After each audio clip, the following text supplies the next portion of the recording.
Hey, subscribe for emotional girls' love stories. A ray of sunlight mercilessly slashed across my eyes. God, why? My head was pounding as if someone had shoved a running blender into my skull. Right. Last night with Eleonora, the thought drifted through the fog in my mind.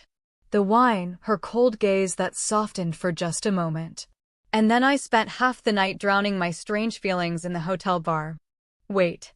The memory hit me like a bucket of ice water. By tomorrow, 8 a.m. A comparative analysis of all competitors' logistics chains in Asia over the past 5 years. Done manually. No AI. If the report isn't on my desk, don't bother coming in at all. Damn it, Eleonora, you're insane! This is impossible! You gave me an impossible task on purpose! I glanced in the mirror and let out a scream. Staring back at me was a panda that hadn't slept in 3 years and had clearly been abusing bamboo liquor. The dark circles under my eyes were so deep you could hide classified documents in them. No choice. I pulled on my suit and hid my shame behind oversized sunglasses. I rushed into the building, trying to avoid eye contact with anyone. People turned, some openly snickering. Of course, Chloe at 9 in the morning wearing sunglasses. Either a celebrity fresh out of rehab or the victim of last night's party. Without knocking, I burst into my beloved boss's office. Eleonora sat in her chair, flawless as a statue carved from expensive marble. At the sight of her, my heart traitorously skipped a beat. A moment from the bar flashed in my memory. Dim lights, the scent of her perfume, and the way our lips had been just inches apart. I slapped my cheeks lightly, trying to shake the thought away. Chloe, take off your glasses. Are you in the office or on a beach in Saint-Tropez? Do you really want to annoy me first thing in the morning? With a resigned sigh, I slowly pulled them off. Eleonora froze for a brief second. She quickly turned toward the window, but I caught the faint twitch at the corners of her lips. I knew you liked animals, Chloe, but I didn't expect you to cosplay a raccoon that got into a fight with a trash can. The bags under your eyes are so huge. I'm pretty sure that report you haven't even started yet could fit in them. She turned back sharply, her face once again unreadable. Don't even open your mouth. It's obvious you didn't do the assignment. But, boss, it was impossible! That's enough. Chloe, if you can't use your brain to analyze data, you'll use your hands instead. Time to learn some discipline. What do you mean? You're being punished. Today, you'll clean the entire upper floor, the hallways, the kitchen, the restrooms. Everything must be spotless. I want to see my reflection in the floor. What? But we have a cleaning service for that! Eleonora slowly stood up and stepped closer, her cold gaze burning through me. The cleaning service has the day off today. Chloe, you can't handle a single serious task. You're daydreaming and making excuses for your hangover. If you can't be my assistant, then be Cinderella for today. Maybe the smell of chlorine will clear yesterday's alcohol and that extra confidence out of your head. The cleaning supplies are in the storage room. Get to work. I stood there in shock, staring at her back as she walked away. She actually did it. A demon. A real demon in Prada heels. Half an hour later, I was standing in the middle of the corridor, dressed in a ridiculous apron and oversized rubber gloves. A mop in my hands, a bucket of soapy water at my feet. How dare you! You're a monster, Eleonora! Cleaning went painfully slow. My back started aching after 40 minutes. In the kitchen, I allowed myself a short break with a cup of coffee, cursing Eleonora under my breath. I'll get my revenge, you'll see. I'll put salt in your perfect espresso. I hissed, but the moment I heard the sharp click of her heels in the hallway, I panicked, poured the coffee down the sink, and started furiously scrubbing the countertop. The worst part was still ahead. The restrooms. I stood in front of the door, feeling a lump of humiliation rise in my throat. Why did this hurt my pride so much? How do people do this every single day? With tears in my eyes, cursing my fate and my ruined manicure, I scrubbed the tiles until they shone. 6 hours later, squeezed dry like a lemon, I stood in the hallway, ready to collapse and burst into tears from exhaustion. And then someone's hand gently touched my shoulder. I turned around. In front of me stood a short woman in her 50s. Deep wrinkles, worn hands, and incredibly kind, grateful eyes. Did you need something, ma'am? Thank you so much, sweetheart, for covering for me today. Eleonora gave me a paid day off. I finally get to see my savior. What? So, you're the one who cleans here all the time? Yes.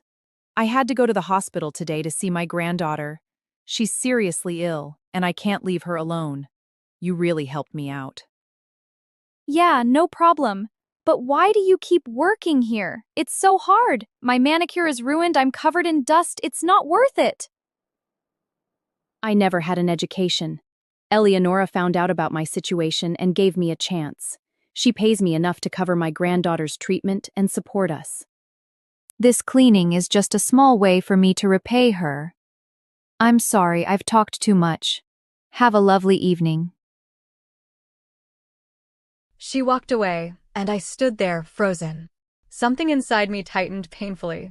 Shame washed over me for my whining, my shouting, my stupid arrogance.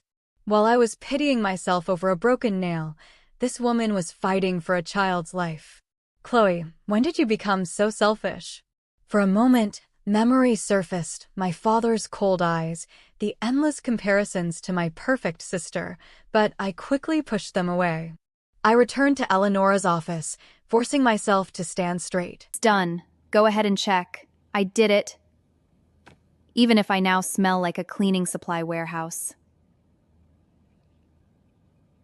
Eleonora studied me with her deep, languid gaze. Then she slowly stood and came closer. She smelled like lavender and expensive leather, the scent of success and calm. She raised her hand and gently stroked my head, tucking a loose strand behind my ear. Well done, Chloe. I praise you. She said, a rare, almost gentle smile touching her lips. My heart skipped a beat, then started racing twice as fast. Why did such simple praise make butterflies flutter in my stomach? My legs felt weak, my mind hazy. Eleonora, I'm not a puppy for you to pat me on the head. I muttered, stepping back. I didn't want her to see how much I liked that touch. Her face immediately returned to its usual cold expression. The mask of control snapped back into place. Tomorrow you're coming with me on a business trip. My main assistant is sick, so you'll take over her duties. And don't even think about causing me any problems. Understood? Where are we going? To Japan. Tokyo doesn't tolerate chaos, so get yourself together.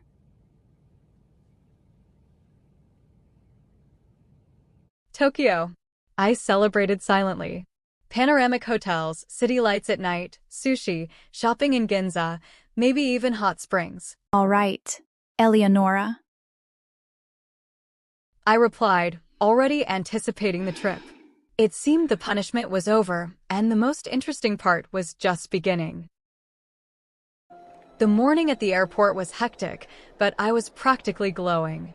My suitcase rolled behind me like a loyal dog, and my mind was already painting pictures of a luxurious getaway.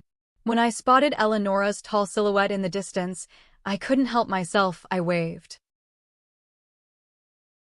Hello, boss. Chloe, I see you're in a suspiciously good mood today. I hope you understand we're flying to work, not to relax.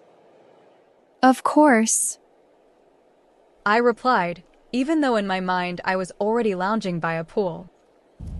On the plane, we ended up in business class. There were plenty of seats, but for some reason, she sat right next to me.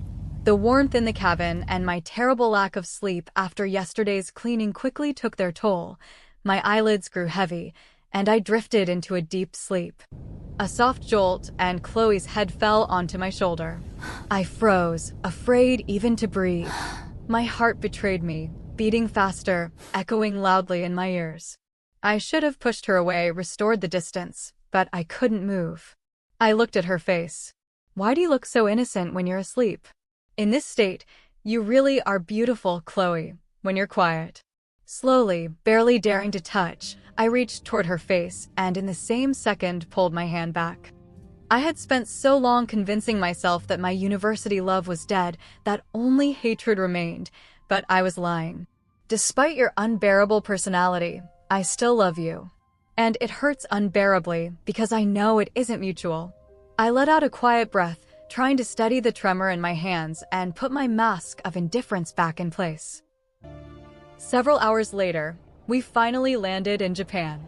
Tokyo greeted us with lights and a kind of wild, restless energy. By the time we reached the hotel, it was already too late for meetings. All I wanted was to collapse and eat something good. But a surprise was waiting for us at the reception. What? How is it that you only have a room with one bed left? Thank you. We'll take this room.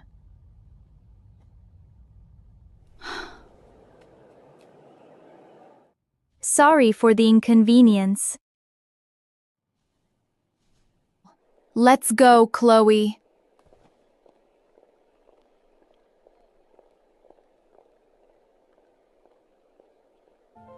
I trailed after her, trying to process the shock.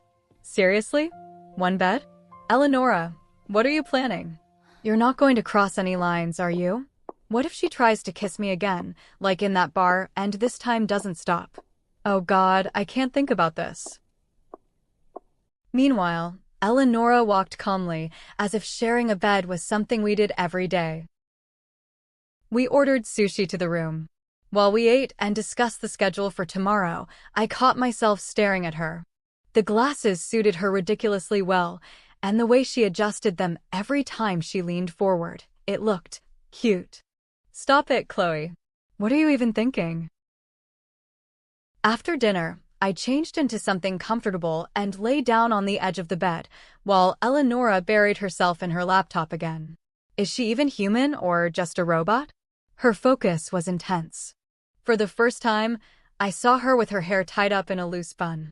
Her neck looked so delicate and elegant, and her pale fingers moving across the keyboard were so beautiful, as if they had been painted by a master artist. Damn it, Chloe, you're definitely sick, I thought, feeling my cheeks heat up. Chloe, are you already sleepy? What? Oh, yeah, I do. She closed the laptop and walked over to the bed. In her home clothes, she looked completely different, softer, more real. I froze. My heart dropped. Eleonora slowly leaned closer, reducing the distance between us to almost nothing. I could feel the subtle scent of her perfume. Is she really going to lie down next to me? There's no way I'll be able to sleep. Eleonora, do you always sleep in the same bed with your assistants? Eleonora froze. She looked straight into my eyes for a long moment, studying my reaction, then slowly leaned toward my ear. Her warm breath brushed against my skin, making me shiver. Chloe, did you really think I would share a bed with you? Are those your secret fantasies? Should I start worrying about my safety? What? But you... aren't we? I stammered, unable to find the words. Eleonora leaned even closer, so close that I instinctively shut my eyes, feeling my pulse pounding wildly in my temples. Wait, what is she planning? A kiss? Right here? But the very next second, I felt her reach somewhere behind me. There was a soft rustle. Eleonora confidently grabbed the second pillow that had been lying right behind my head and pulled away. A triumphant smirk played on her lips. She smiled, this time genuinely, openly, and, already heading toward the door, tossed over her shoulder. I'll sleep on the couch in the living room. Good night, Chloe. The door closed, and I stood there, frozen in the middle of the room. Then I collapsed onto the huge bed, covering my face with my hands. My cheeks were burning. Chloe, are you actually disappointed? My inner voice whispered. All day I had been preparing myself for this to be a nightmare. I should be relieved that she left. But instead, a strange emptiness settled inside me. Was I really not against it? This is driving me insane. I turned onto my side, wrapping myself in the blanket. Do I actually like Eleonora? That's ridiculous. When did this even start? No, I've never liked girls. That's impossible. Just go to sleep. Just fall asleep and don't you dare think about her. But the scent of her perfume lingering in the room made that task impossible.